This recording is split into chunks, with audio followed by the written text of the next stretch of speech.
Merci Eric. Donc bonjour à toutes et à tous. Voilà, je remercie France Traumatisme Crânien de m'avoir invité à participer à cette journée et à pouvoir présenter aujourd'hui un travail qui s'est inspiré vraiment des résultats plutôt de l'enquête qualitative, donc de la deuxième phase de la recherche. Donc c'est ce que je vais vous présenter aujourd'hui en faisant un focus sur le défi que représente pour les familles et les professionnels la communication auprès des personnes en EVC-EPR.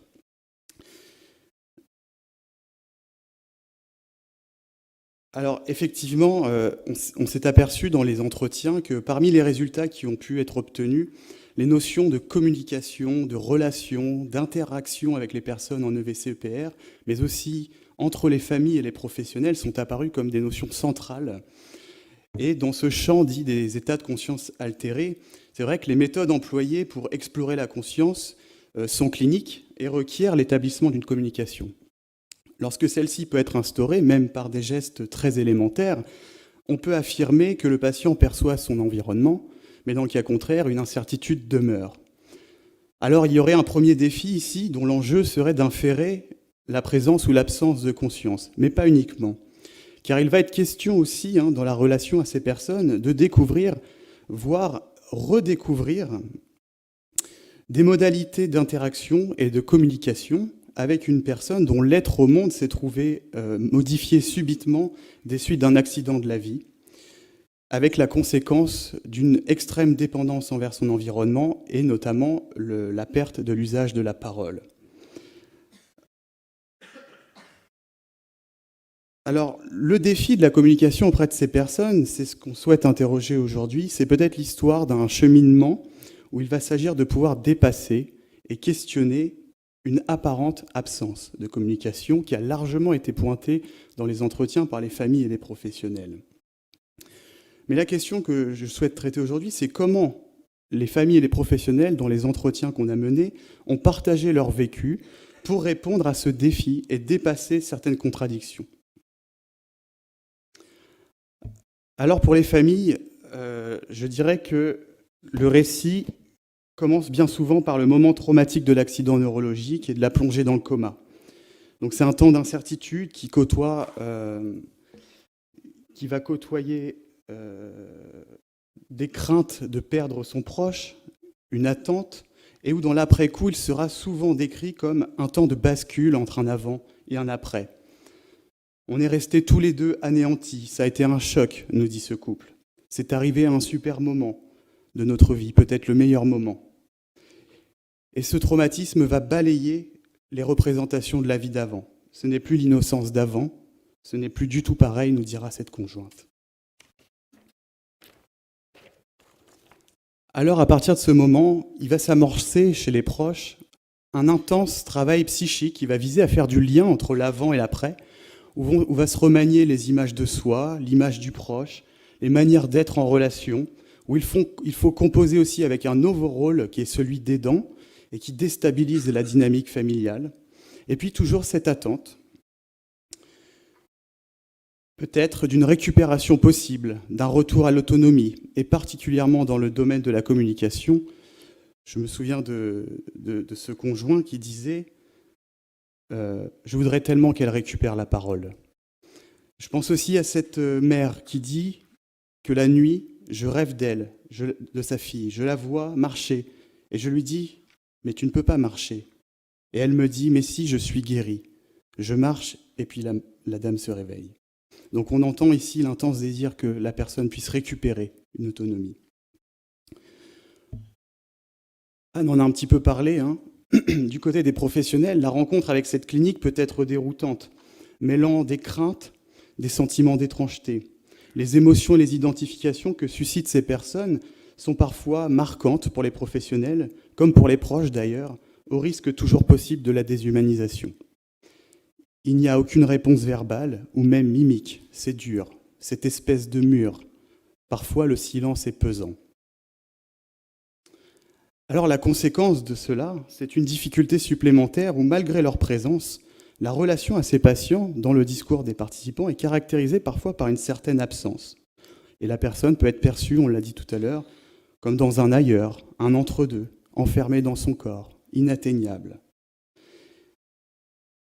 Et c'est que faute de pouvoir exprimer leurs besoins, leurs souffrances physiques ou psychiques, c'est une vulnérabilité encore plus grande qui est perçue par l'entourage familial et professionnel, qui se trouve plongé dans un questionnement permanent. Qu'est-ce que peuvent percevoir, comprendre ou non les personnes en EVC-EPR? Alors il y a un premier élément de réponse que j'ai tenté de résumer dans cet impératif éthique que nous proposait Elisabeth Zuckman, qui est de toujours rechercher la capacité de communiquer derrière le masque du silence. Et c'est ce qu'ont donné à voir, en tout cas, les familles et les professionnels dans leurs témoignages. On est touché, en effet, par leur créativité, la créativité dont ils font preuve pour donner voix à ces personnes et soutenir l'expression de leur vie subjective, aussi fragile soit-elle, et ce, dans le but de pouvoir répondre au plus près de leurs besoins singuliers. Alors dans cette clinique, comme dans beaucoup d'autres où la communication est altérée, le corps, évidemment, va assumer un rôle central puisqu'il va être pratiquement le seul médiateur de la relation. Ce qui est ainsi mis en avant par les familles et les professionnels, c'est la façon dont ils ont pu développer un sens de l'observation très fin, leur permettant de repérer des réactions des personnes qui peuvent être non intentionnelles, mais qui vont le plus souvent revêtir pour l'environnement une valeur de communication et leur permettre d'accéder à une compréhension de l'état somatique et de l'état émotionnel du patient. Alors cette lecture du corps, cette interprétation des réactions suscite parfois l'étonnement des uns et des autres au constat de possibilités de communication affective et émotionnelle des personnes en EVC-EPR, où, à partir d'anecdotes, va se construire du sens. Alors, les exemples concernant des réactions à des musiques connues ne sont pas rares.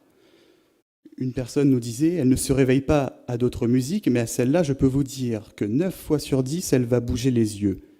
Elle sait que c'est cette musique-là. » Ou bien des réactions à des stimuli, tels que les pas d'une mère dans un couloir apaisant la respiration d'une patiente, la réaction de plaisir à certaines histoires drôles, ou au contraire des pleurs face à des photos de famille.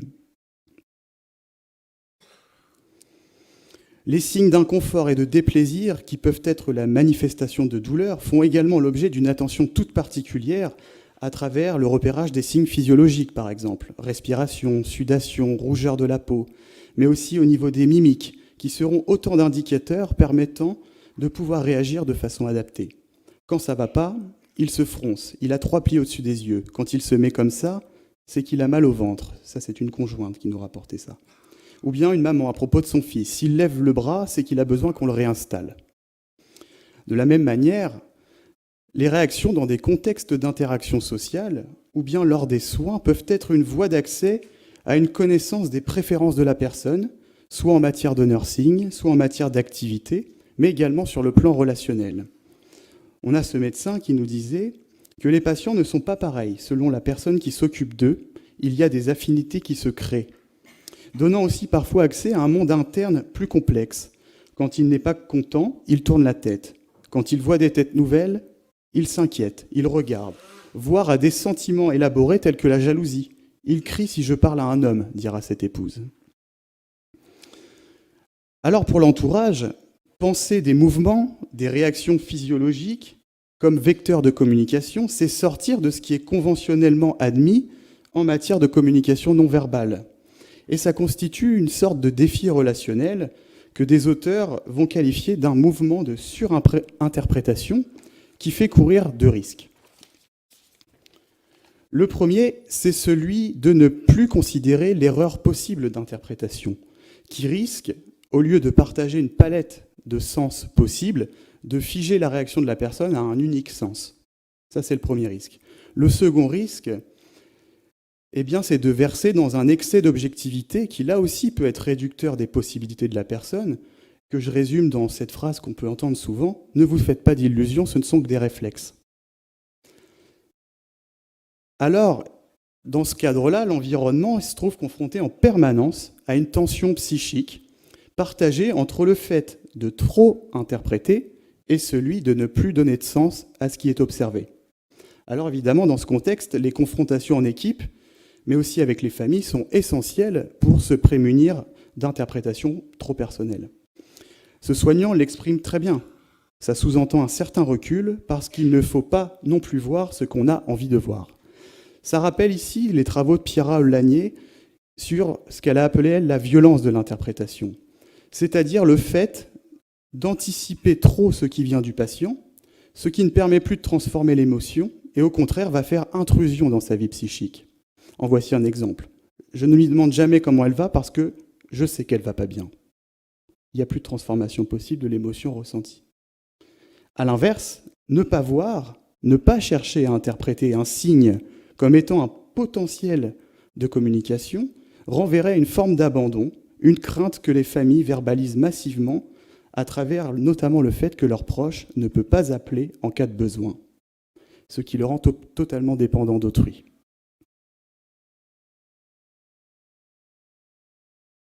Alors, ce que ça nous dit, tout ça, c'est que les manifestations du corps apparaissent comme un support à la représentation, où il s'agit de considérer ici qu'il y a du psychique non verbal, qui va permettre d'ouvrir à un espace intersubjectif entre l'entourage et la personne en EVC-EPR.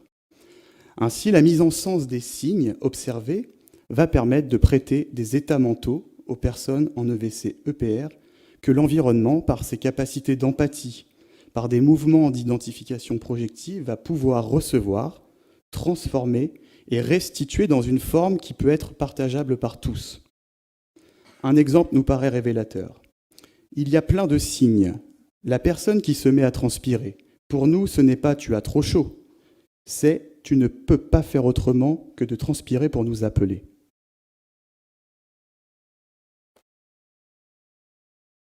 Alors évidemment, la parole a une place centrale ici dans la relation, puisqu'elle permet d'être en interaction, mais avec d'autres modalités, comme le toucher aussi, qui apparaît très central. Mais la parole va bien plus loin que le fait de verbaliser les soins en parlant, en décrivant chaque geste, chaque acte qui va être pratiqué. Professionnels et familles cherchent à transmettre des mots sur ce que le patient manifeste. « Tu fais la tête, tu boudes », dit cette mère à sa fille. Il s'énerve, il fait la tête, il nous montre le poing, l'air de dire « là, vous ne comprenez rien ».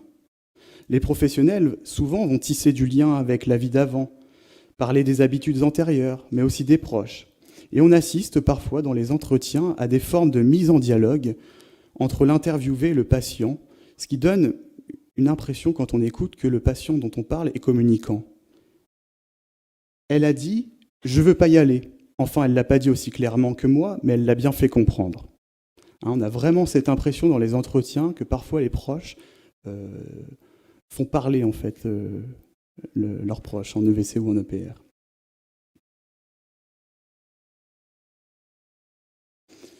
Alors au-delà aussi des paroles qui peuvent être transmises lors des soins ou des rencontres, familles et professionnels nous font entendre la façon dont les émotions peuvent circuler à travers des phénomènes de résonance émotionnelle, des vécus en miroir. Et la communication paraît alors basée sur une forme de compréhension intuitive, tant chez les familles que chez les professionnels, mais aussi du côté du patient.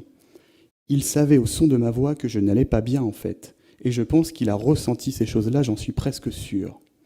Ça nous arrive, dit une soignante, d'arriver un peu fatigué et pas bien, et ils le sentent très bien, donc on se reprend. De toute façon, ils ressentent nos ressentis. D'ailleurs, cette perméabilité des émotions suscite une forme de vertige et peut véhiculer de l'angoisse chez l'entourage quand il prend conscience d'une forme de confusion entre soi et l'autre, entre la personne et le patient. Je veux pas qu'il me voie triste, parce qu'après, lui, ça joue aussi sur son moral, et des fois, sans lui dire, il le ressent. Voilà, on sent dans leur discours une espèce de perméabilité des émotions de l'un et de l'autre qui se transmettent comme ça. Alors, les affects sont en tout cas particulièrement intenses quand ils concernent la perception d'émotions négatives qui peuvent être comprises comme l'expression d'une douleur ou d'une souffrance en lien avec la situation existentielle du patient. Elle pleure, elle tousse, ça me fait un mal pas possible. Donc pour moi, le principal, c'est qu'elle n'ait pas de souffrance. Ce petit monsieur-là, qui est sûrement désespéré de sa situation, nous dit Skinner, ou bien encore un autre exemple, je ne sais pourquoi elle portait en elle une souffrance permanente. La perception d'une souffrance chez un patient peut rapidement être à l'origine de sentiments et d'émotions insupportables chez les proches et chez les professionnels. Et ça renvoie à une question théorique que pose Anne Alvarez dans son ouvrage Une présence bien vivante, qui dit « Ce puissant sentiment d'inquiétude engendré dans le psychisme du thérapeute, y a-t-il été envoyé par le patient ?» Elle ajoute « Lorsqu'un patient très replié sur lui-même provoque une telle inquiétude en nous, est-il en train de communiquer son inquiétude ou d'évacuer un sentiment intolérable d'inquiétude, ou ne s'agit-il ni de l'un ni de l'autre ?» En tout cas, s'il y a bien un moment où la communication pose un défi, c'est celui des soins. En effet, l'absence de retour franc de la part de la personne soignée vient directement impacter le processus de soins et génère des doutes permanents au moment du soin qui correspond à ce que Joan Tronto, dans ses travaux sur le care, appelle le care receiving, la réception du soin. Comment savoir en effet si le soin qu'on a apporté à un instant T constitue la bonne réponse aux besoins qu'on avait identifiés? Alors cette particularité qu'on retrouve dans d'autres champs cliniques, comme le polyhandicap ou les prises en charge des patients atteints de maladie d'Alzheimer par exemple, conduit les aidants à se questionner, mais aussi potentiellement à se vivre comme pouvant être maltraitants. En voici un exemple. C'est difficile au niveau personnel, au niveau des sentiments que ça peut provoquer, on a l'impression qu'on les fait souffrir. Mais c'est aussi la difficulté parfois à quitter le patient quand à la fin d'une journée de travail, ce dernier est grimaçant et que le soignant se met à douter des réponses qu'il a apportées. Cette crainte, on la retrouve massivement chez les familles quand elles ne sont pas à proximité de leurs proches. Parce que le problème, nous dit cette mère, c'est que nos patients, ils ne peuvent pas se plaindre. Donc vous voyez, il y a une grosse inquiétude de savoir comment il est traité. Quand j'ai le dos tourné, nous dit cette conjointe, j'ai toujours peur qu'on lui fasse du mal, qu'il se passe quelque chose. Tout ça nous amène à un autre défi, qui est l'importance des relations entre les familles et les professionnels, justement autour de cette communication. Et on n'insistera pas assez pour dire l'importance que revêtent dans l'accompagnement de ces personnes les relations entre l'équipe soignante et la famille pour la compréhension, mais aussi la mise en évidence de cette communication avec la personne blessée.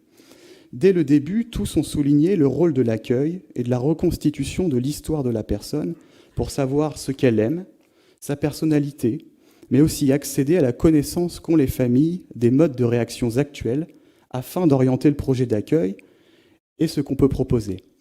Une aide-soignante nous disait, c'est leur famille, leurs parents, ils les connaissent. Enfin, ils les connaissaient avant, nous on les connaît après l'accident.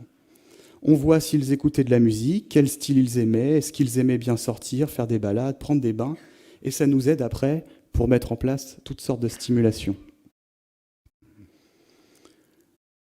Du côté des équipes, ces dernières doivent être vigilantes pour accorder une place et reconnaître la compétence spécifique des familles sur la compréhension de leurs proches. Cette place leur confère auprès des professionnels, des unités qui accueillent ces patients, un rôle de porte-parole, c'est-à-dire de déléguer de la parole du patient auprès de l'autre équipe. C'est nous les porte-paroles, si on peut dire, explique cette maman. Le lien entre eux et le service médical. On est là pour parler à leur place. Bien sûr, au fil des jours, l'équipe soignante va acquérir aussi sa propre connaissance de la personne et tisser des liens privilégiés et d'attachement, parfois très forts, avec les patients, si bien que certaines familles évoquent l'équipe de professionnels en tant que seconde famille. Alors cela peut être vécu avec une certaine ambivalence chez les familles, qui peut être source de malentendus et de conflits lorsque la légitimité des uns et des autres n'est pas reconnue, ou bien lorsque les échanges pour partager la connaissance de chacun sur la personne n'ont pas été suffisants. Cette maman nous disait « Il faut se battre en permanence pour faire valoir ce que nous, on pense qui est bien pour le patient. » Bon, on n'a pas forcément la même vision du patient, nous, on a un rapport affectif avec eux. Les familles comme les soignants peuvent avoir le sentiment que les professionnels connaissent mieux la personne. Toute l'équipe soignante connaît maintenant mieux mon mari que moi. Ce qui peut entraîner des sentiments d'être dépossédé de son proche, comme le dit cette femme. C'était très dur au début, j'avais même du mal à accepter qu'il le lave, qu'il le parfume, il me prenait mon mari. Alors tout l'enjeu paraît résider dans la créativité des équipes à pouvoir favoriser le partage des expériences et regards de chacun. Être à l'écoute de ce qu'observent les familles, quand bien même cela paraîtrait en décalage avec ce que l'équipe constate, et résulterait peut-être d'un espoir, une attente de progrès qui serait à première vue inenvisageable. Et pourtant, il y a des recherches qui tendent... Le micro fonctionne ? Ouais. Il y a des recherches qui tendent à montrer que souvent, les familles jugent l'état clinique de leurs proches comme étant plus favorable que ne le font les professionnels. Et de même, on a remarqué que les familles vont prêter davantage de valence communicationnelle à certains signes que ne le font les professionnels. Alors, est-ce que la souffrance des familles peut avoir un rôle là-dedans ? Peut-être, mais ce n'est pas le seul facteur explicatif. En effet, ce sont régulièrement les familles qui découvrent, avant les professionnels, des signes de communication. De même que la qualité des interactions peut être plus importante en présence de la famille, comme peut le suggérer ce médecin. Il y a des choses étonnantes, et on sait quand même qu'il y a une meilleure communication, une qualité de communication et des capacités de communication plus grandes avec la famille qu'avec les soignants. Alors, face aux incertitudes diagnostiques qui existent dans cette clinique, il paraît essentiel d'être attentif aux observations des proches et à les prendre en compte, puisque ça peut être le point de départ de la mise en évidence d'un code de communication qui permettra à la personne de pouvoir communiquer de façon plus fonctionnelle. Et pour les familles comme pour les professionnels qui ont été interviewés, la recherche d'un code de communication s'est toujours perçue positivement comme un progrès dans la relation.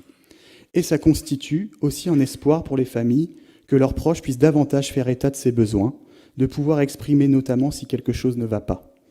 Du côté des soignants, l'instauration d'un code de communication peut permettre d'atténuer les tensions que cela procure dans la relation, notamment la relation de soins, de ne pas savoir si les soins donnés sont les soins attendus. Alors pour conclure, ou peut-être plus pour ouvrir finalement, le défi de la communication auprès des personnes en EVC-EPR va sans doute résider dans la capacité, la faculté à pouvoir instaurer des manières d'être dans la relation qui vont concourir à l'instauration d'une communication empathique très forte, où la sensorialité et l'interprétation sont prépondérantes. L'entourage, famille comme professionnel, en tant que leur porte-parole, va assurer une fonction de prothèse psychique qui va être à même de construire du représentable à partir d'expériences émotionnelles partagées. Les conditions sont alors rendues possibles pour créer une communication dont les modalités d'expression seront à même de favoriser chez la personne en EVC-EPR une continuité d'existence. Et c'est à ce prix d'une observation attentive des signes émis par la personne, partagés entre les familles et les professionnels, dans une confrontation des regards, d'une observation qui se prête au jeu de l'intuition et pourra s'ouvrir à l'inattendu, qu'il devient possible d'approcher au mieux la connaissance des besoins spécifiques de ces personnes et des manières d'y répondre. Je vous remercie de votre attention.